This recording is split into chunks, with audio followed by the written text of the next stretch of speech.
ભારતની 11 એજન્સીઓ અને અમેરિકા યુકેની 13 એજન્સીઓ એર ઇન્ડિયા વિમાન દુર્ઘટનાની તપાસ કરી રહી છે।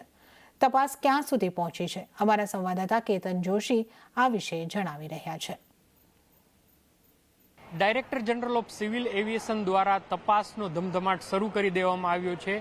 જે સૂત્રોએ અમને જાણકારી આપી છે એ મુજબ અમદાવાદ એરપોર્ટના 25 અધિકારીઓની પૂછપરછ અત્યારે કરી લેવામાં આવી છે અને ખાસ કરીને કોમર્શિયલ અને ટેકનિકલ સ્ટાફના લોકોની પૂછપરછ થઈ છે।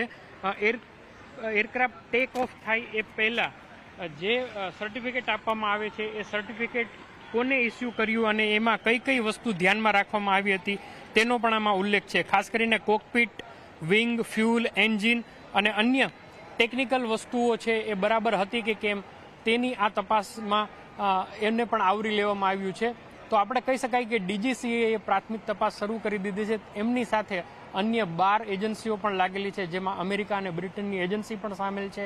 એટલે ક્રોસ વેરિફિકેશન અને અન્ય તમામ એવા પાસાઓની ઝીણવટભરી તપાસ હવે શરૂ થઈ ગઈ છે અને રિપોર્ટમાં કોઈ કચાશ ન રહી જાય એની પૂરતી તકેદારી રાખવામાં આવશે। કેતન જોશી, અમદાવાદ। તો સાથે જ બજાર સમાચારમાં